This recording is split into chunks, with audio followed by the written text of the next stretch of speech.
Good evening, everybody. So you're all very welcome to this evening's webinar that's brought to you by the Roscommon Longford Advisory Region.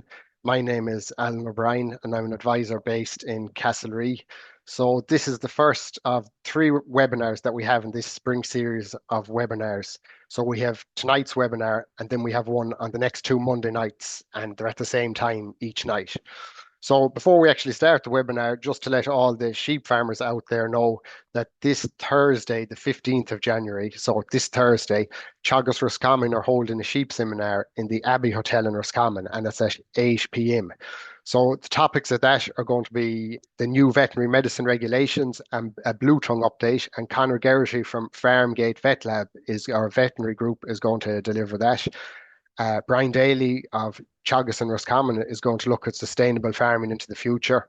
And then finally, there's going to be a market outlook for 2026 by David Mannion of Keepac. So back now to this evening's webinar, and we're going to cover nutrient management planning and herd number changes and schemes. So I'm joined this evening by Kevin McGarry and Colm Murray. Kevin is a dry stock advisor based in Roscommon, and he's been heavily involved in nutrient management planning in the Roscommon Longford region now for the last number of years. And he's going to look at nutrient management planning. And following Kevin, then Colm, who's also a dry stock advisor based in Castlerea, is going to cover herd number changes, and he's going to talk to us about the various schemes that farmers are participating in at the minute.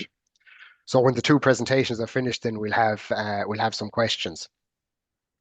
So the webinar is being recorded. So for anyone who wants to rewatch it, it will be on our YouTube channel, and there will also be links to it on our social media platforms, so Facebooks and X. And if anyone has any questions, you can add them into the Q&A tab on the screen, and then we'll try to answer them at the end of the presentations. So with that, then I'll hand you over to Kevin, and he's going to share his screen there and start his presentation. Thanks very much, Alan. That's great. We'll get up and going. We all good there, Alan? Yeah, and just push it into slideshow mode. Yeah, that's perfect. Perfect.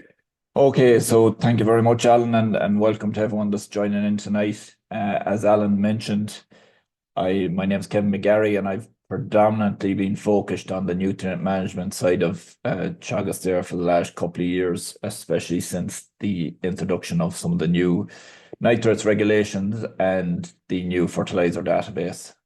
So across Roscommon Longford, I would have been focusing on nutrient management. My presentation for you tonight, while it's lengthy enough and relatively in-depth, I'm going to try and move through it quite quickly in order to leave plenty of time for questions towards the end. So I don't want to get too bogged down in detail and maybe miss time for the questions that you have. So without further ado, I suppose what I'm going to try and cover here tonight is predominantly the changes in the regulations since probably 22, 23, issues affecting all farmers, like the database, fertilizer allowances, and stocking rates, and more narrow focused issues then that maybe affect different stocking rates, higher stocking rates and lower stocking rates. Okay. So a big part of the presentation tonight is going to be on the stocking rate calculation and how that in turn affects your farming enterprise.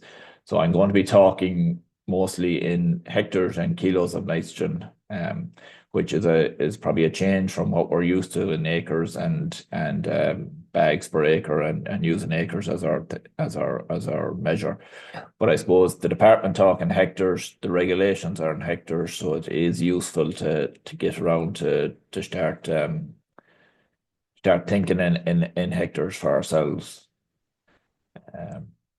So really, when we talk about stocking rate and we talk about kilos of nitrogen per hectare, it's really just a different way of saying the same calculation that we've always been used to in livestock units per hectare, but it relates solely to the amount of nitrogen that the animal is producing in the form of organic manure. So it doesn't take into account at all your chemical in or your chemical inputs. So that's a common misconception that the nitrogen per hectare is affected by the amount of nitrogen you buy. That's not the case. So the figure in the most very basic way of describing it, your stocking rate in kilos of nitrogen per hectare is available on ag food, and that's the place to go and look for it, really. I am going to give an example of how to calculate the stocking rate, but in reality, to be able to ring your advisor and ask him your stocking rate, or go onto your own ag food system and check your stocking rate, is more than enough if you just know the figure. Now, the only caveat is the figure on ag food does not take into account sheep, so they have to be added in manually. Okay.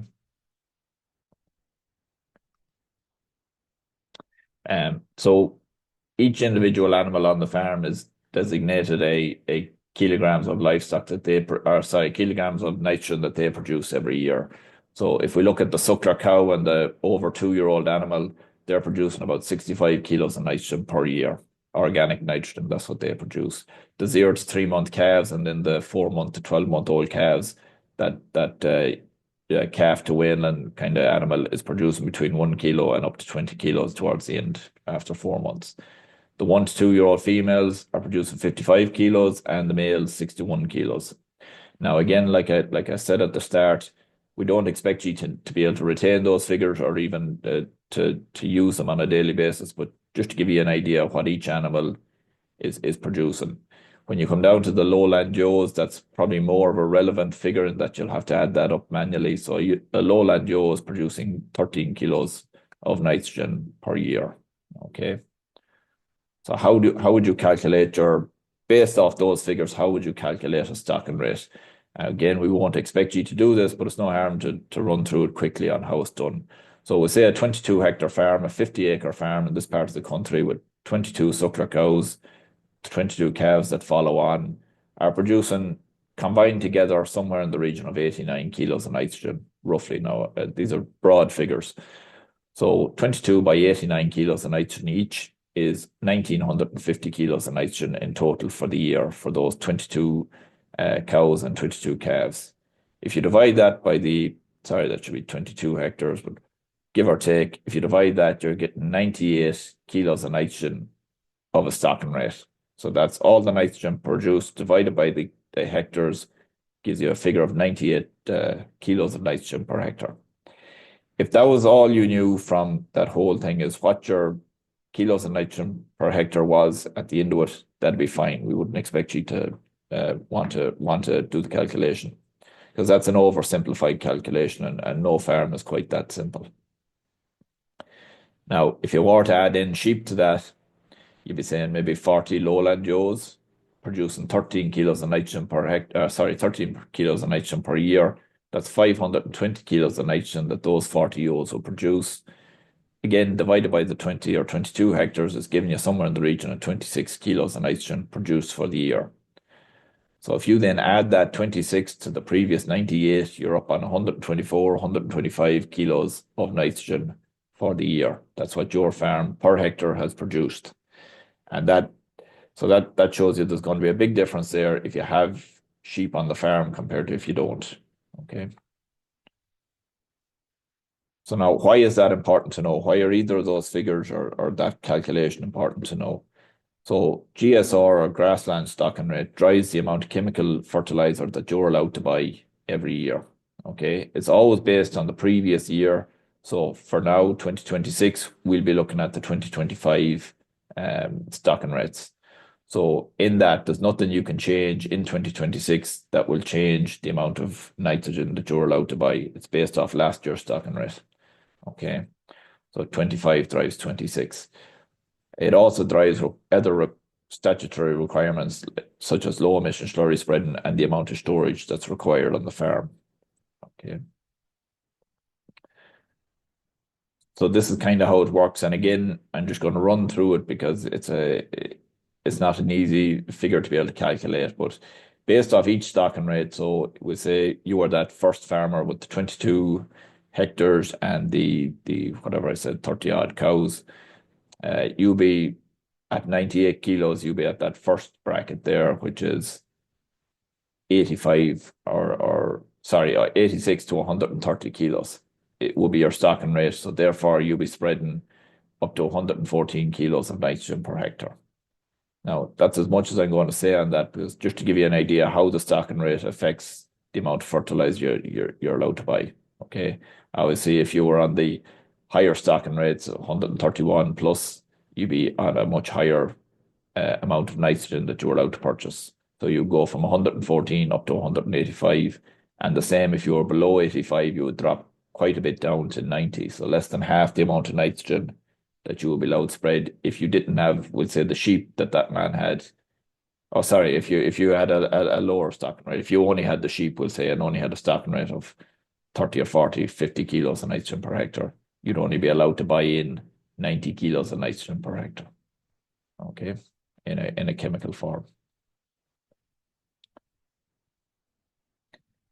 And it's the exact same then for phosphorus. The stocking rate affects the amount of phosphorus you're allowed to buy. And without getting overly, again, we'll skip through it fairly quick. We don't want to overcomplicate it. But if you were on either of the stocking rates there, but you also have to take into account your soil samples when it comes to phosphorus. If you were on an index 4 soil sample, you would have a zero allowance for chemical P there. So you wouldn't be allowed to buy any 18,612 or 10,1020 at all. Okay. If you were on and then from an index 1 to an index 2, you have the corresponding amounts of chemical P that you're allowed to buy. Okay. So that's the kind of mathematical background to it. And again, it's fine in an oversimplified calculation like I put up there, but really that's not relevant to any farm that I've come across in doing the nutrient management planning in this region. Some farmers will keep on a couple of yearlings. Some farmers will sell all their weanlings. Some farmers will go up in numbers, down in numbers. Some people might buy hoggets or might buy store lambs in the winter. So it's rarely ever a set 12-month stocking rate, and that's it. You know, there's constant variation. Some people calve in the spring and calve a few in the back end, and some people calve everything in the summer. And so really any more than giving you a background of where the figures come from, that's all I would want you to know about the stocking rate. The important message I would have on stocking rate is that you know where you are on the table. Okay, so you would contact your advisor or you would check your ag food and get that figure. So it's just one figure. Generally doesn't change much year to year. If we look back through the last 10, 15 years of stocking rates on a particular farm, they're generally only within 2 or 3 kilos of the same figure. So if you're a farmer that's stocked medium at 50 or 60 kilos, chances are you're going to be at 50, 60, 65 kilos all the way through the last 10, 15 years. Okay.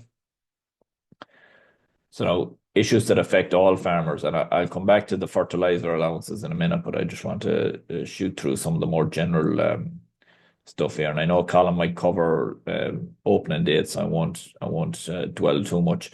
But we're in Zone B here in Roscommon, this blue zone. So that means that our slurry opening date is in a couple of days' time on the 16th of January.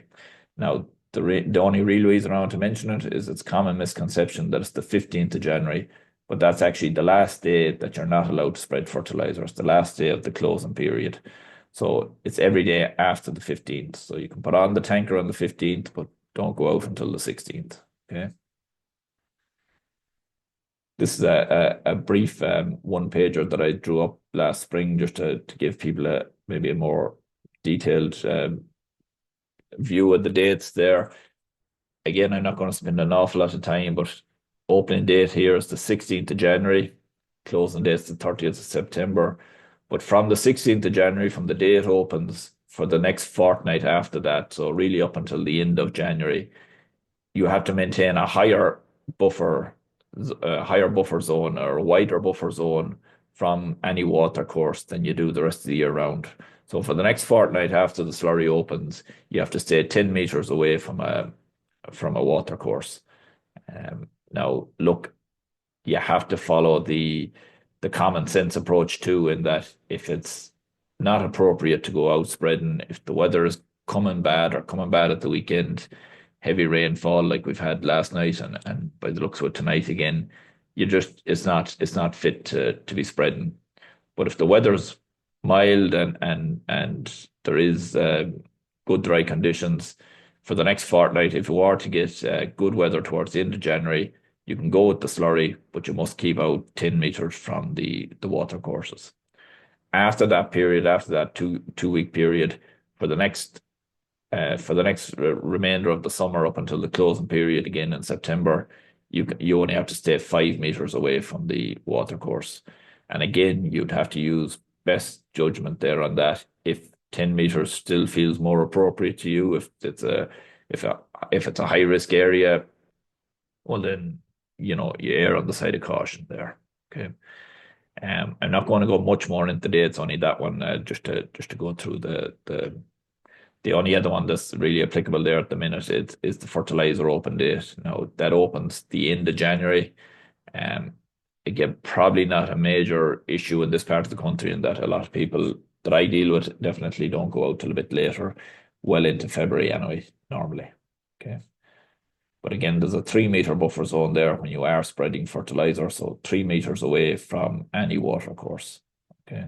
I'm going to cover the low emissions thing in a few minutes, so I want to stop there. So another issue that's been cropping up a bit in the last couple of months is round bale storage. So round bales cannot be stored any more than too high on on a surface that does not have a collection tank. So if you're going to stack them 3 high, you need an effluent tank there to catch the runoff. But in the field, only 2 high, and in a gravel yard with no effluent tank, 2 high. Okay. The buffer zones I've just mentioned. Prevention of direct runoff from farm roadways to waterways, not terribly applicable, but we may talk a little bit later on about the runoff of water from the yard in general. Roadways wouldn't be a big issue on dry stock farms. So the take-home message just from that first part of the presentation there is to know where you sit in terms of stocking rate. So I breezed through it really quickly because I want to spend a bit more time now on fertilizer allowances, but just know what your stocking rate is, regardless of what it is, just have the figure in your head. So 50, 60, 70, 80, generally our stocking rates in this part of the country are anything from 80 to 120, 130. 130 plus is quite a high stocking rate, and 85 below is very extensive. Okay. Know which regulations apply to you. Now I'll go over them a bit more in detail, but certain regulations apply at certain stocking rates. All farms are affected by stocking rates, so regardless of whether you buy 7 month cattle just for the summer, or your sheep only, or whatever the case, if you have livestock, you have a stocking rate and you are affected by the legislation. Okay. Legislation has been driven by water quality issues. So that's the main focus of probably everything I've been doing for the last 3 or 4 years, has had a background of water quality to it. So that'd be the main driving factor behind a lot of advice now. So this is where we start to get into more specific stocking rates and the issues that affect it. So the first big one there is probably the 100 kilo stocking rate. So if you are at 100 kilos plus, so if you're at 101 kilos of nitrogen per hectare, there's certain issues that you have to watch out for. Predominantly the main one being you can no longer use the splash plate.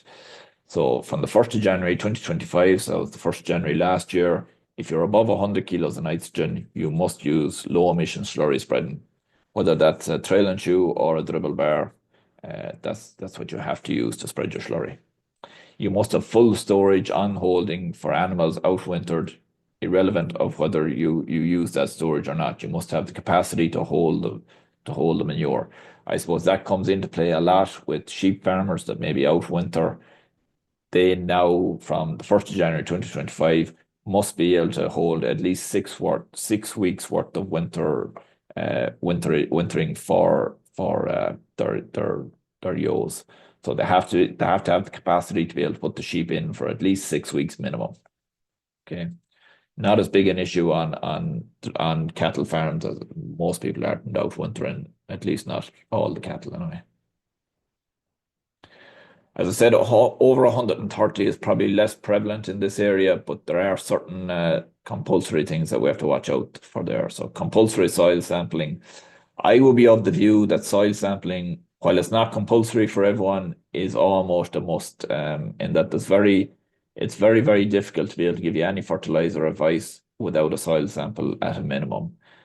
Um, but it's compulsory if you're over that 130, and it's compulsory if you want to import or import any slurry in the form of pig manure or cattle manure, or you want to use any chemical P. So if you do not have a soil sample and you're over 130 kilos of nitrogen per hectare, all your land is assumed to be index 4 for phosphorus and therefore would not require any chemical P. So that may not be the case. So it's well worth your time getting the soil result there and finding out for definite. Now there are some even newer regulations that are pushing in on us at the minute. They're here and probably just haven't had them into the slide. Maybe I should have had, but it's also the case now where anyone taking soil samples from now on, if you don't put a correct location on the soil sample, you'll be assumed index 4. So really soil sampling is becoming a must, and it's something that's going to trickle all the way down through every stocking rate. So I would be highly advising anyone that's using any fertilizer or taking in any slurry of any sort to be soil sampling. The need for full storage, that's dropped down to 6 weeks for ovines. Yeah, it's dropped down to 100 at the minute. Or maybe it's 130 actually, yeah. But still, it's an important one to watch out there with the sheep. The maximum 14% crude protein in a ration to mature livestock 2 years plus really doesn't affect very many people outside of the dairy industry. That's really only saying that you can't feed more than 14% protein to cows, really, because very, very few people will be feeding 14% food protein to 2 year plus bullocks or that at grass. So it's only in the summertime of the year, and it's really only for cows. So it just means that if you are feeding cows outside at grass, you'd be using something like a 12% protein. But generally, we would recommend that the grass has enough protein in it during the summer anyway, so there's no need for that extra protein feed. If you wanted to feed something with a bit of energy, that's fine, but you really don't need the protein. So now this probably where I want to focus most of my attention here is fertilizer allowances. So the big question I'm going to be getting for the next 8 or 9 or 10 weeks, right up until the 1st of May, is how much fertilizer can I buy, and what type of fertilizer can I buy? I think that's going to be the most common question I get every day from pretty much now on. So these are our 5 or 6 main fertilizers. These are the ones we're all using. There are variations on these same products, so you get into the different brand names. But really and truly, the main ones are your 18612, your 101020, your cut sward, your pasture sward, your protected urea, and your CAN, which is your plain straight nitrogen, as most people would know it. I suppose what's really happened in the last couple of years is that the cut sward and the pasture sward have become more prevalent for a number of reasons. I suppose people are maybe a bit cautious about buying too much phosphorus that they may have been getting in the 18612 and the 101020s, and yet did not want to go to straight nitrogen either, in that they wanted to buy a little bit of P and K as well to feed the ground. I suppose our advice on that for the most part is that while you are getting a little bit of everything in the pasture and the cut sward, you're probably not getting enough of anything. So either your ground doesn't need it and you should be using straight nitrogen, or it does need it and you should be feeding it with the likes of 18612 for the most part. Now 101020 has probably fallen off a bit, except for reseeds, but pretty much 18612 per ton is costing you about the same as 24 2.5 tin or pasture sward, and really you're not getting near as much phosphorus out of it. So you're far better value buying your 18612 and using it where it's needed, as opposed to maybe blanket spreading it across the whole farm. And again, that's going to come back to your soil samples. So if you come in to me and you sit down and you say, Kevin, how much fertilizer can I buy this year, or what can I buy? You have a set of soil samples with you. I'd be advising you to do up a full nutrient management plan. And really what you get out of that at the end of it is this table here. Now, this is the complicated, slightly complicated part of it, but if we can see here on the middle bracket, it says maximum chemical allowed. So this particular farmer is allowed to buy 5,800 kilos. And again, we're talking in kilos, which is not immediately obvious to everyone, but 5,800 kilos of nitrogen and 390 kilos of phosphorus. So what does that mean for him in real terms? So what I will do is I go through the whole plan. I'll input all the necessary inputs like meal purchase, stocking rate, land type, all the necessary details that have to go into it, and I'll come back with a figure like this. So this is all that most people need leaving the office, is that they're allowed to buy 18,612, 6 or 7 ton, and a small bit of maybe 23, 2.5, or 24, 2.5, whatever it is, just to pick up on a bit of grazing or whatever it is. But basically, all I want to give you is a list of fertilizers and a basic amount of tons, and you're set then for the whole year. You know exactly what you can buy. If I say that you're allowed to buy 7 ton and you only choose to buy three, that's fine. But at least you know that you're staying within the compliance and you're under the total amount. Now, just to flick back here for a second, when I was talking about kilos of nitrogen and kilos of phosphorus, I suppose it's not an obvious term to be talking in. But if we look at a product like 18612 there, if we take the 6 out in the middle of that, that's 6% phosphorus in a bag of 18612. So if we're saying 1,000 kilos in a ton, 6% of 1,000 kilos, that's 60 kilos per ton. So if that man there is allowed to buy 390 kilos of phosphorus, you divide the 390 by 60, and that'll tell you how many tons of 18612 he's allowed to buy. When the phosphorus is always the lower amount, so it's always going to be the limiting factor. So we figure out the phosphorus first, and then the remainder of the nitrogen we can buy in the form of straight nitrogen. Okay, again, maybe slightly overcomplicated, but you can quite simply say that 10 multiplied by any of these figures gives you the amount of kilos per ton. So 10 multiplied by 180 by 18 is 180 kilos of nitrogen per ton. 10 multiplied by 6 is 60 kilos per ton. There is no regulation on the amount of potash you can spread. So the 12 at the back of that is not irrelevant, but it's not restricted. So you can buy as much as you like. That's why in the allowances box here, we only have nitrogen and phosphorus. Okay. About 2 more minutes there, Kevin. Okay, yeah, thanks, Al. So look, that's the table we want to send you away with, so we won't overcomplicate the figures there. Okay. Now I won't get fully into this either, just not having time. But the organic matter is the new layer there that a lot of people are in this part of the country. If you see all the brown areas all up in the west, so that also limits the amount of phosphorus you can spread. Look, I'll leave it at that explanation for now, but that'll be a case by case basis, really. And we can see an individual farm there where it might not be the whole farm, but you can see 1/3 of that man's farm is limited the amount of phosphorus he can spread. That's just a table showing the amount of phosphorus being purchased every year has gone down from 18 to 24. And again, that's because of maybe the nervousness about buying too much phosphorus. So what we don't want to see is people not buying phosphorus. We want to keep our phosphorus levels up to make best use of our nitrogen. But we just need to maybe make sure that we're compliant in buying it. So if we look at the penalties for buying too much phosphorus or too much nitrogen, you could be looking at anything over 10%. You could be looking at a 1% penalty on anything up to 10%, a 1% penalty on your single farm payment. If you're between 10 and 30% over, you'd be looking at a 3% penalty, and that doubles every year that you continue to be over. So it's well worth keeping an eye on.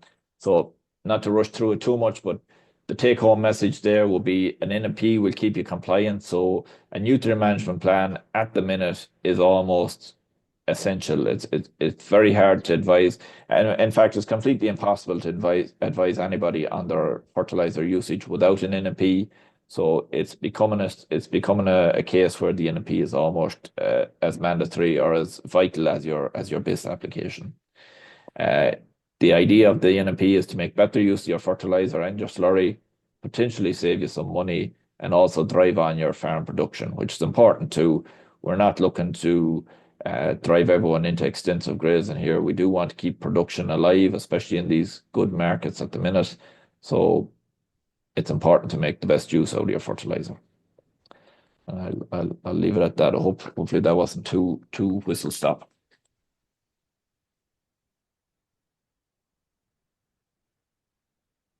That's great, Kevin. So a lot of really interesting information there. There's questions coming in there, but we'll leave them till after Colm's presentation, and we'll take them all together. So with that, now we'll ask Colm to share his screen, and Colm's going to speak for the next 2 minutes on herd number changes and schemes. So we'll hand it over to Colm there. Okay, so can you see that, Alan? Yeah, that's perfect, Colm. All right. Thanks for that, Alan. So my name is Colm Murray, and I'm working in the Teagasc office in Castlerea as a dry stock advisor. So this evening, I'm just going to talk a bit about herd numbers and the changes that's come in regarding applying for herd numbers, and I'm just going to talk a bit then on schemes and problems, I suppose, in schemes, and just a few updates coming in 26.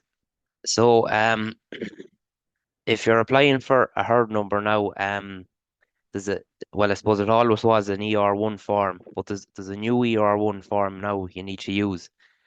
And that came in effect since the 1st of January 25. So if you are applying for a herd number, you just want to make sure you have the correct form. I think it's a revised copy of December 2024. So just make sure you're using the correct form, because I think the old form is still online. The application, it's a hard copy. You have to print off the form and fill it out. There's no option there to do it online. And the completed form then, along with other documents, that has to be sent to the regional veterinary office.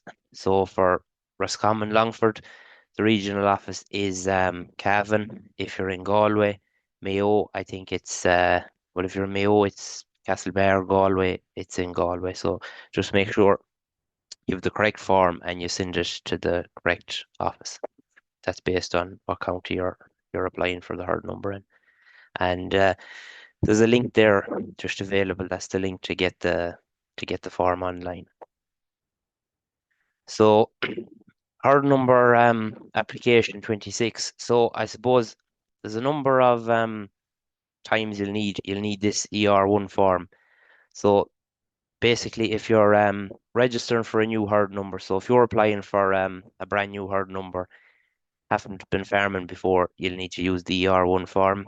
If you're reactivating an existing dormer herd number, so if you were maybe taking over an old herd number that maybe your father had or your uncle had, and they mightn't have farmed in a number of years, and the herd number is gone dormant, you can reactivate that herd number. So you use the ER1 form to reactivate dormant herd numbers. The other time you'll need the form then is to change of registration on an existing herd number. So where that comes into play is if you have a herd number and maybe you're adding a son or daughter to the herd number, or maybe your wife to the herd number, you need to change the registration on that herd number. So the herd number is going to stay the same, but the name on it will change. Maybe it'll be in a joint name, or you might also need this if you're removing a name, if it's in a joint name, and if you're removing someone from the herd number. Changing herd keeper then.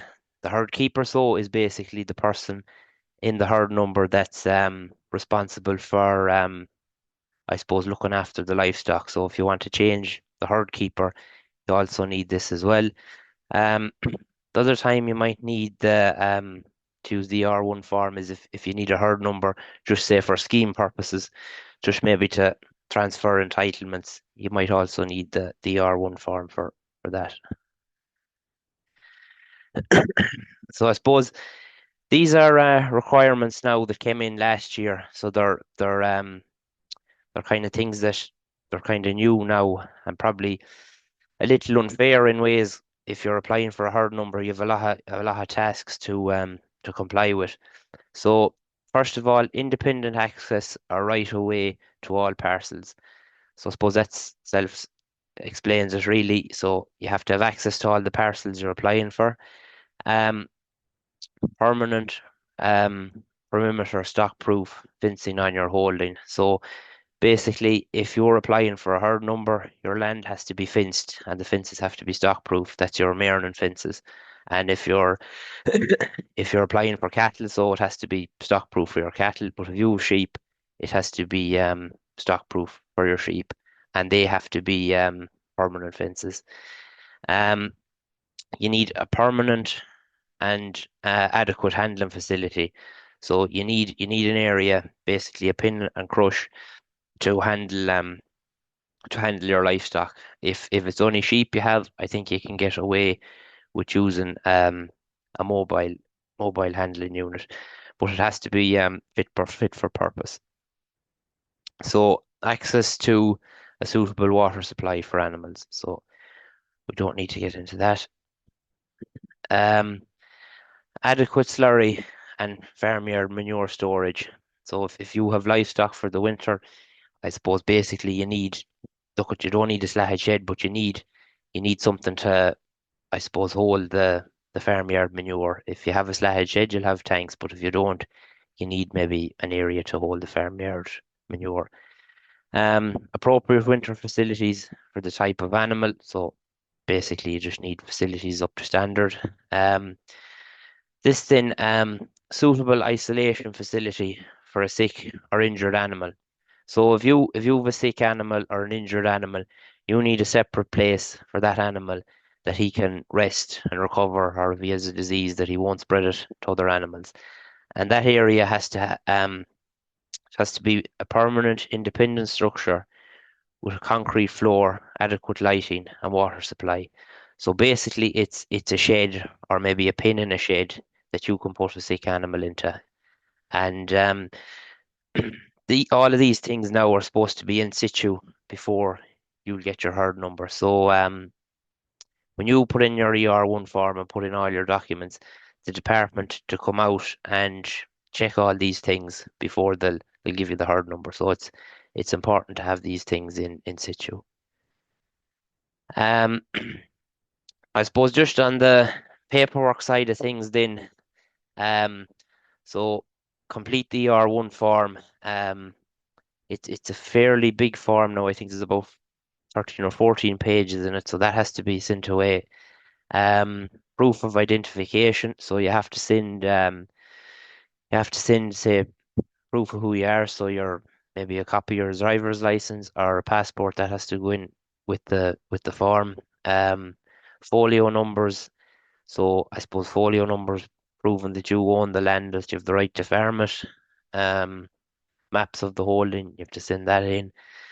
Um, Proof of ownership, valid lease or rental agreement. So if you're, look, you don't have to own if the land. If you're renting land, which a lot of farmers are renting land and leasing land, you have to have a valid lease to show that you have the right to farm that land.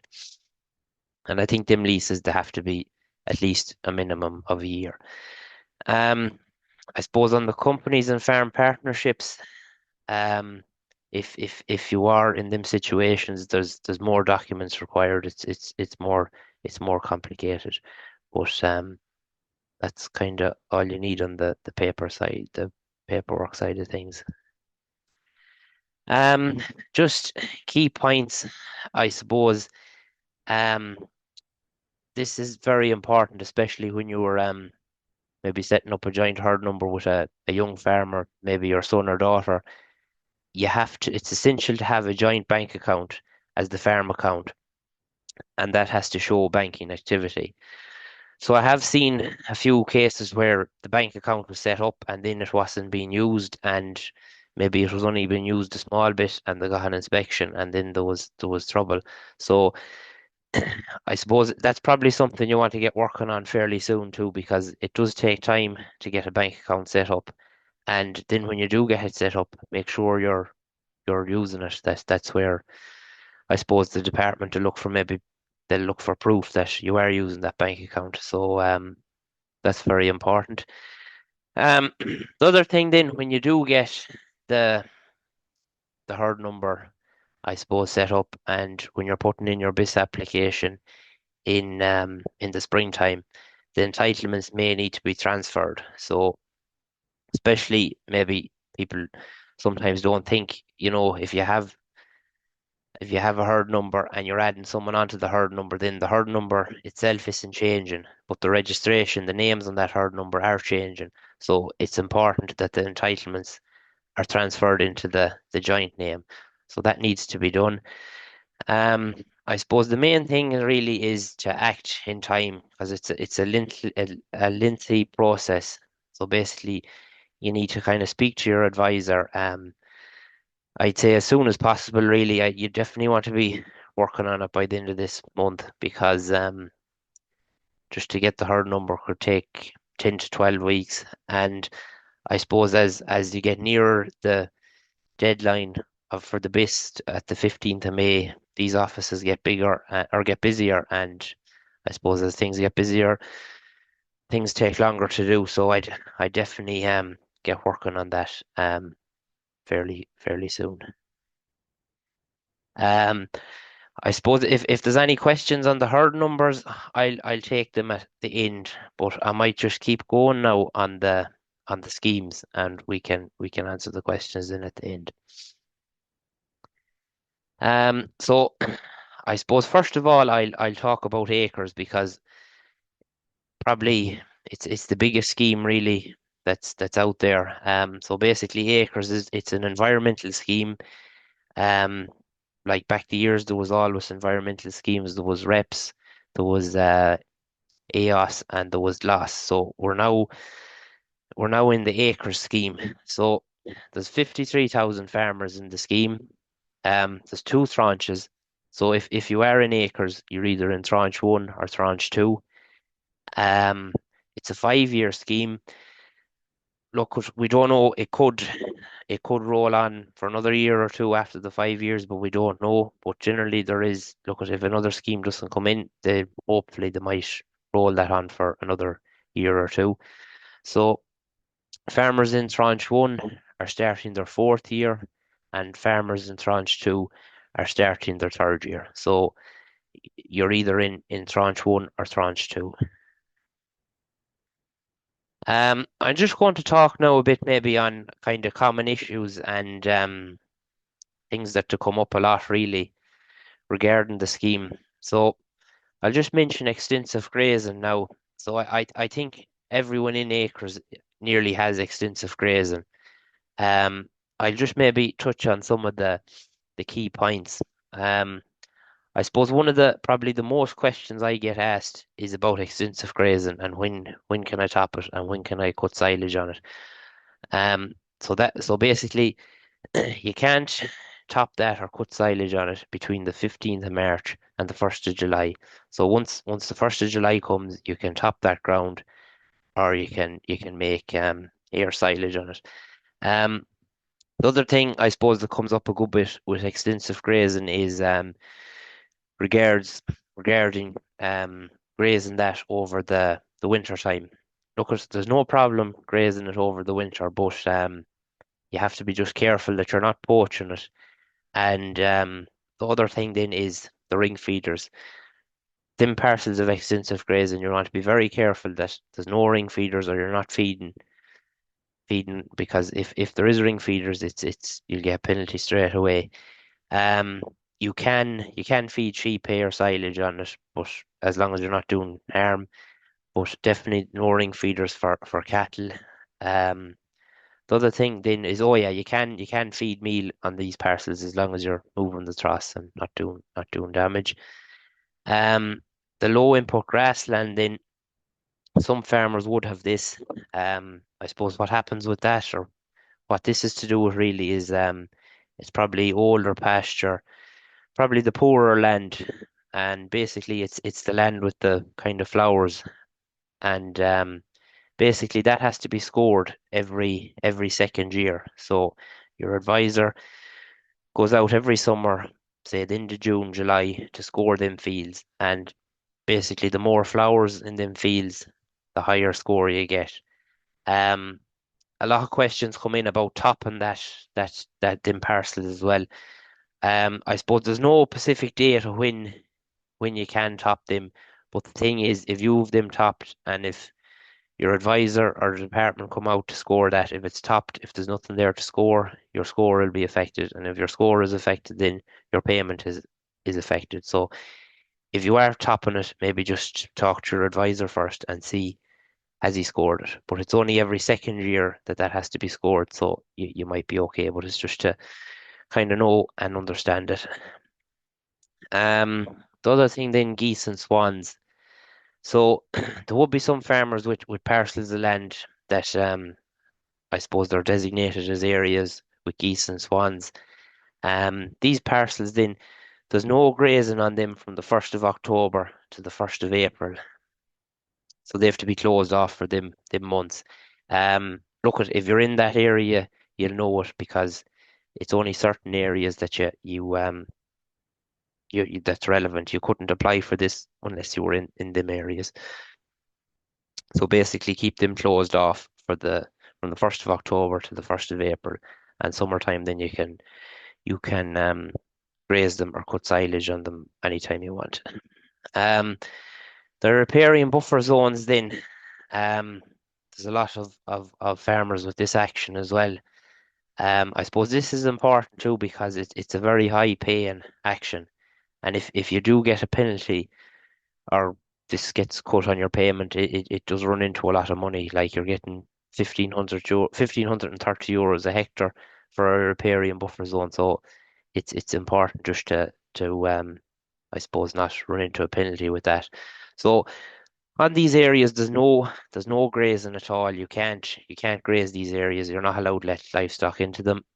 Um, you can top or mow them after the 1st of September until the 1st of March if you want. If you want to go in and top them and maybe mow the stuff on it and gather it up, you can, but you can't do it until after the 1st of September. Just in on the fencing of the watercourses, just I suppose from being out on farms, like some of them fences, they're up a couple of years, and some of them are maybe up from previous schemes like glass. So some of them fences may need a bit of maintenance, stakes broke. They might just need a bit of maintenance, especially with, storms and that trees are down on fences, so they may need to be maintained. The fence is supposed to be out a metre and a half from the bank. Just in the hedges and the tree planting, like some of them will need to be replaced as well. Some of them hedges and trees failed, so it might be no harm to go out and see does any of them need to be replaced, and maybe work out how many meters of hedge you have and calculate to see have you enough plants per meter, because look, some of them will have failed, so it's no harm to replace them. And I suppose apart from the scheme point of view, it's nice to have a hedge that's thick and will have shelter for livestock in a few years. Um, I'll just move on from acres now. I suppose if there's any questions on acres, I can answer them at the end, but I'll move on now to the SCEP scheme. So the SCEP scheme that replaced the BDGP scheme, it's a suckler scheme for suckler cows. I suppose a few important points here is so calf at least 50% of your reference number each year. So I know a lot of suckler farmers have reduced in numbers and cut back, but you just have to watch this, know your reference number and make sure you calf 50% of your reference number. There is an option there where you can reduce your reference number gradually over the years, but I suppose just be aware of your reference number and look at make sure you calf 50%, but you can reduce it if you talk to your advisor. There's um there's an option there to reduce your reference number. So 85% of calves born must be from a 4 or 5-star bull. So this is going forward now. So yeah, any calves born, 85% of calves born must be from a 4 or 5-star bull. So that's calves born from the 1st of July 25 to the 30th of June 26. 70% of reference number must be 4 or 5-star on the replacement index by the 31st of the 10th, 27. So that's on I suppose the cows and the heifers, 75% of them have to be 4 or 5-star by the end of October 27. And heifers must be 16 months old to be eligible to be counted. Um, then, so calves must be kept on the holding for 5 months. So you must keep the calves for 5 months. Genotype, 70% of animals genotype each year. So I suppose the ICBF, they will write out and they will send out the tags to do that. Deadline for completing surveys is the 15th of February. So yeah, the surveys so to be completed every year. So it's important to get them completed by the 15th of February. If you don't complete them, the department will hold some of your payments. So look, it's an easy enough job to do. So make sure you complete them surveys. You can do them online on ICBF. Participants must weigh at least 80% of eligible animals born on the holding. So I think that has to be done by the 1st of November. So weigh an 80% of the animals born. I suppose just on other schemes now, look at there isn't too many changes this year or anything too big coming, I don't think. But this is some of the updates that we got from the department.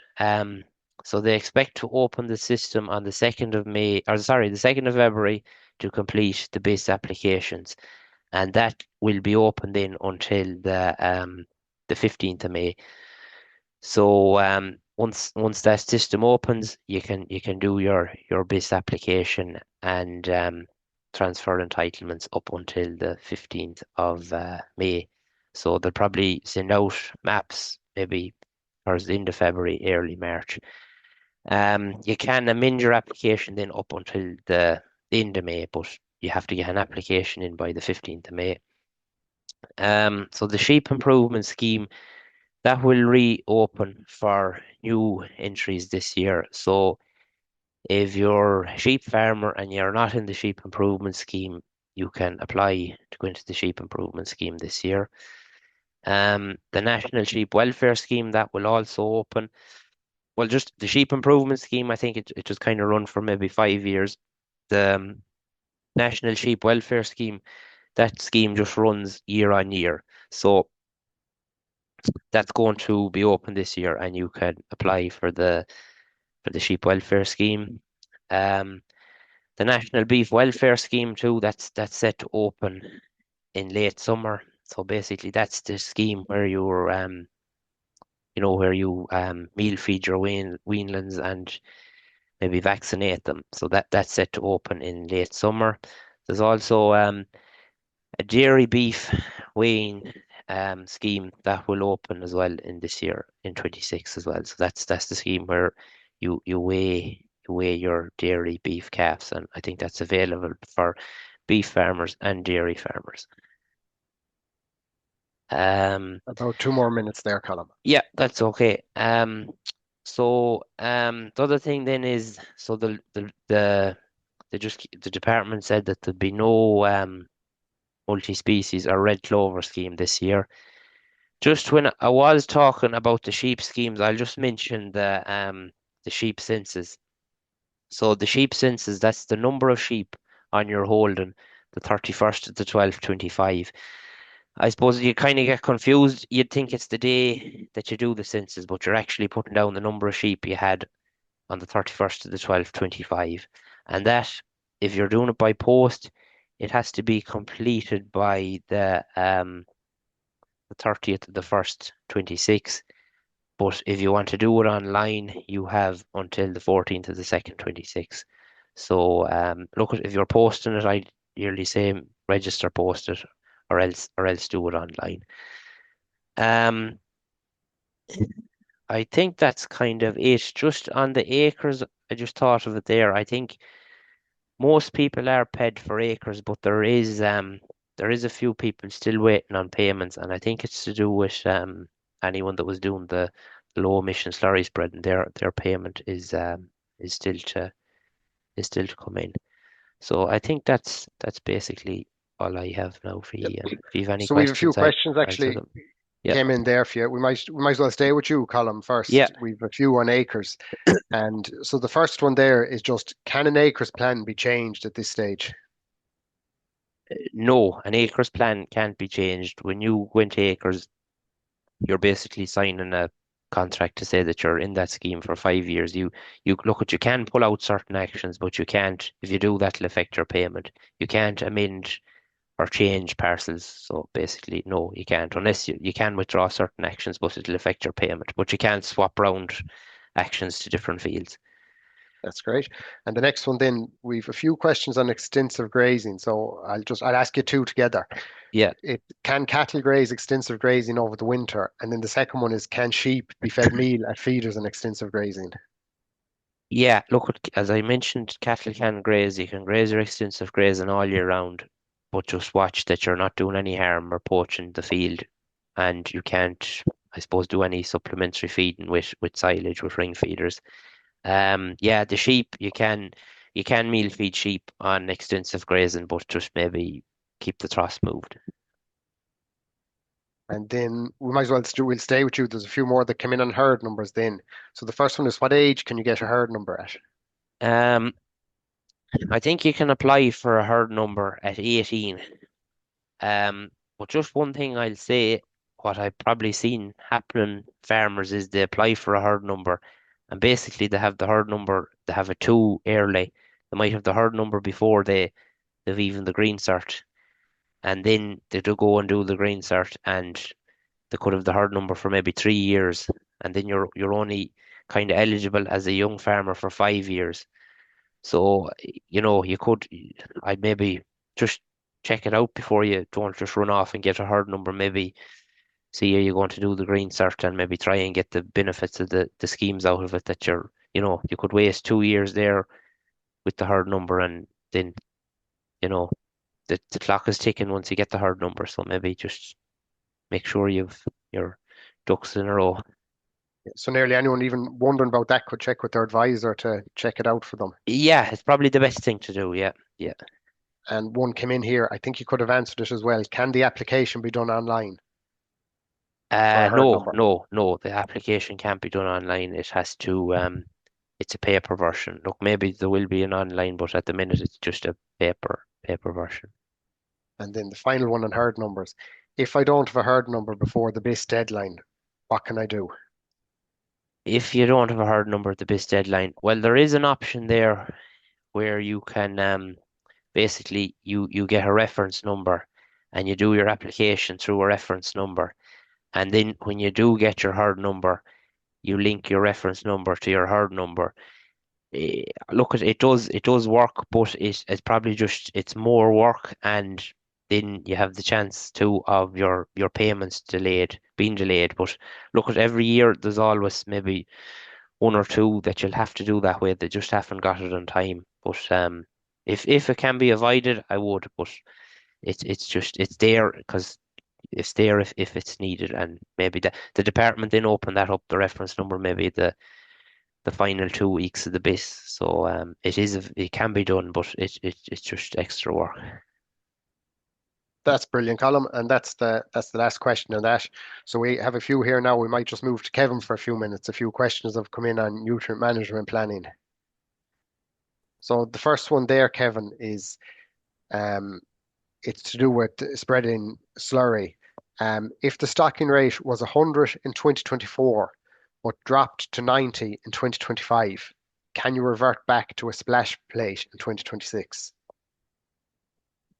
Yes, yeah, you can. That's fine. So it always goes. It's irrelevant what it was in the past. It goes on the last year, the previous year. So yeah, if you're at 110 in 24 and 90 in 25, that's fine. You can go back to the splash plate. Just double check that. I suppose the one caveat there maybe is that the final figures for 25 won't be on your ag food for probably another month, I would say, before it's finalized. So if you ring your advisor today, you're going to get an indicative figure, which will be 99% there, but maybe just double check before you actually put on that splash plate that in March or whatever that you are good to go. Mhm. And so a question here on fertilizer. Can I use normal urea this year? No, no, I suppose what we would have called normal fertilizer, the straight Straight, yeah. 46% urea, that's gone now. That's been removed from the market. So the chances of you actually getting it will be slim enough. But if a merchant did happen to have it in the yard, you're allowed to buy it, but you're not allowed to spread it. So no, we're stuck to, or we've moved completely to the protected urea now. And the next one here, I took soil samples with the department. Do I need to take new soil samples again?